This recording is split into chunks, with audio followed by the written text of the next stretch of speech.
Depois nós trocar uma ideia. Eu quero começar ouvindo de vocês, mano. E Jesus, como é que entra na situação?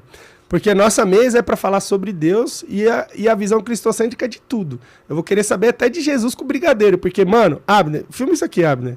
Dá um negócio aqui, ó. Olha isso aqui, meu velho. Olha isso aqui, olha isso aqui, olha isso aqui, ó. Calma aí. Olha isso aqui. Meu irmão, você que tá... Ô, Jesus. Esse é de chocolate, Rafa. Mas tem vários outros sabores. Tá, mas pera, mas vamos conversar primeiro. Depois eu fico com os dentes sujos aqui. Quanto tempo vocês estão juntos, mano? Como é que é essa parada aí? Como que chega Jesus? Como vocês se conhecem? Conta pra gente um pouquinho, quero ouvir. A gente se conheceu há 18 anos atrás.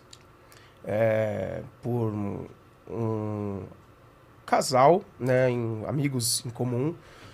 E ela, amiga da da namorada do meu camarada, certo? E aí houve um convite de vamos sair juntos. Aquela Gente, deixa eu deixar bem claro armadilha, uma coisa. né? Aquela famosa armadilha dos amigos. Não tinha visão assim, tipo, de orar pra namorar. Então, assim, não estranhe, né? A gente é um pouquinho fora do padrão. Hoje em dia tem que se explicar É as outra coisas, vibe, né? Outra Hoje é outra história. parada. E aí a gente se conheceu assim. Vocês já eram da igreja? Já era todo Sim. mundo da igreja? Sim, eu era do Brasil para Cristo, do Campo Tranquilidade, que fica ali perto do Shopping Internacional. Sim. E ele era do Brasil para Cristo, do Campo do Tabuão, que fica do Campo Tabuão, Vila Barros. Da igreja de Vila Barros. Então, mas do eram Campo Tabuão. campos diferentes, só pra você entender, tipo, por que eu ressalto isso? Porque o Campo Tranquilidade era um pouquinho mais, mais liberado as coisas, Sim. né? Tipo, eu usava um cabelo vermelho e tá tudo bem. Eu pintava o cabelo e Nossa, tá o Brasil tudo bem. para Cristo, como você é rebelde. Rebelde. Né?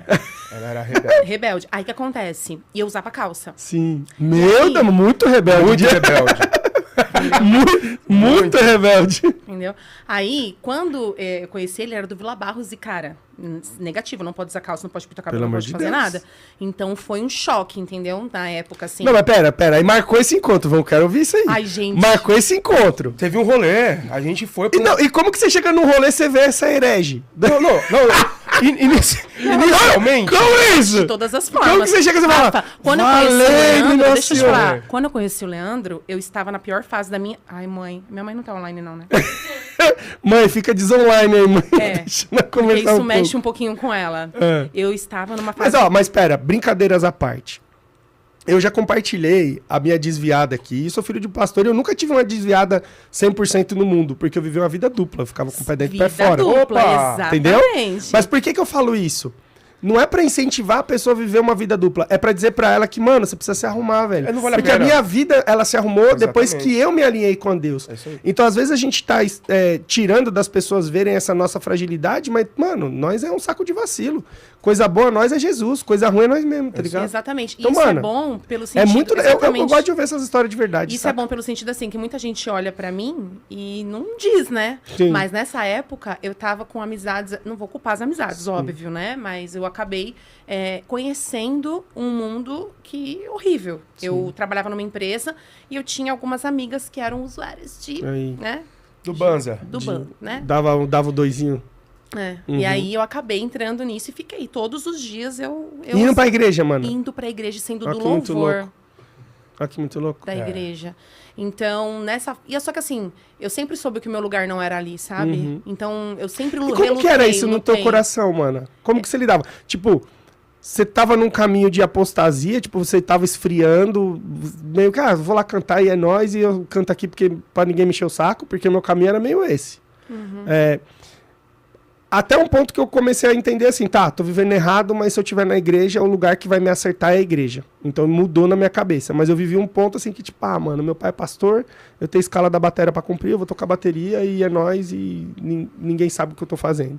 Porque antigamente não tinha Instagram, não tirava foto Exato. e não postava vídeo, né? É. Então como que era isso na sua cabeça, essa parada de... Tava mexendo com a sua fé? Ou você sabia que você estava errada e como é que era isso? Então, eu vivia realmente no automático mesmo, né? Então, eu ia pra igreja no automático. Era uma coisa que fazia parte da minha rotina, mas eu não conhecia Jesus. Eu falo muito isso, que... Nossa, eu tô... Era eu conhecer Jesus de ouvir de falar, medo, né? entendeu? Então, É mano. eu conhecer Jesus, que eu, na época, não conhecia. Eu ia pra igreja com medo de ir pro inferno. né? Então, eu passei por essa fase. Só que eu tava no automático. Falava, eu tenho que ir pra igreja porque senão eu vou pro inferno. E aí apareceu a oportunidade de eu fazer coisas, né, que desagradava a Deus. Eu não tava preocupada com o relacionamento com Deus. Eu acreditava que eu indo pra igreja era o suficiente, né? Então... Tua mãe já era da igreja, por isso tu ia? Sim. É, aquela vibe, né, que eu falo muito hoje pros adolescentes, principalmente. Deus não tem neto, né, mano? Deus não tem nada. É filho, irmão. Não adianta você ser seu filho, é outra vibe. O melhor que você pode fazer por ele é desenvolver relacionamento, não só a presença, né? É o relacionamento. O relacionamento. E vai assim, partir uma decisão dele também, porque você vai fazer tudo que você pode. E vai chegar um ponto que ele vai dizer que não quero ou que quero, né? Exatamente. E acredito que tudo começa a fazer sentido realmente na mente das pessoas quando as pessoas entendem isso, que Deus ele quer relacionamento com a gente. Sim. Então, tanto que a gente estava até conversando aqui antes, né, de iniciar, quando a gente fala sobre soberania de Deus, sobre a vontade de Deus, né, a gente acredita que, às vezes, Deus ainda não permite algumas coisas acontecerem em nossas vidas. Não eu tenho essa crença, tá? Eu vejo isso, a gente percebe muito na nossa vida, né? Sim. Que ele faz isso, a gente passa por certas provações para que a gente tenha um relacionamento com ele, porque eu acho que para todos aqui, sem exceção. A barriguinha do peixe, né, irmão? É isso aí. Tem umas barrigas de peixe aí pra nós cair pra dentro, pra nós voltar pra...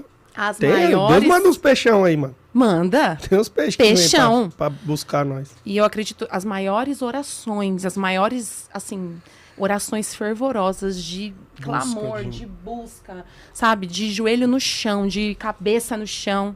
Foi nas provações. E a gente orou, parecia que Deus falou assim, então agora você tá... Agora vai. Então agora vai acontecer. Porque ele quer esse relacionamento, sabe? Amém. Então eu tava vivendo essa fase que eu não me relacionava com Deus. Eu realmente vivia uma vida dupla e pra mim tava ok. E do seu lado, como tava? Então, adolescente, né? Na área da adolescência pra já. Você sempre foi esse crente incrível que você é, porque, mano, eu amo adorar com você, velho. Você é bem, você tá ligado? Ô, Rafa. Quando você manda o Rei de Jacó, você é louco! Já dá aqui, ó, Jesus. Gui também, quero você aqui. Vem pra cá também depois. Mano, eu sou também o jovem que tava perdido dentro da igreja. Então, era ministro de louvor. Esse gap na adolescência, todo mundo, né, mano? Cara, infelizmente... Acho que a igreja né, não comunicava com essa galera. Exatamente. Mas aí eu te Porque era infantil, era muito forte, bolachinha, historinha, e cultinho, e professorinho, e pá. Aí o cara fazia 12, queria empurrar, porque o grupo da igreja era jovens e adolescentes. Então esse cara de 12, ele ia ficar junto no grupo dos caras de 20, que os caras de 20 não tava nem aí pro cara de 12. Aí esse cara de 12, vixe, ia pra igreja daquele jeito, né, mano? E aos 12 anos que eu fui pro Brasil para Cristo, obviamente também não culpando ninguém. Isso daí foi um caminhar decidido, né? A gente vai aprendendo conforme a nossa caminhada. E eu era um jovem com responsabilidade dentro da igreja, eu era ministro de louvor, eu era tecladista. Olha aí. E por muito tempo foi assim, né? Sim. E ao mesmo tempo que eu estava ministrando louvor... o coral, né? Eu regia também coral de jovens, ajudava na parte musical da igreja, tanto do grupo de irmãs, enfim. E comprometido em fazer, e não em buscar a Deus. E aí isso me fazia, da mesma forma que eu ministrava o louvor, eu saía do ambiente de igreja e até lá fora encontrar os amigos que estavam na hora do louvor com a gente também, pra gente trocar ideia e contar piada. Muitas vezes falar palavra de baixo calão, você entendeu? Então tava torto, torto dentro da igreja.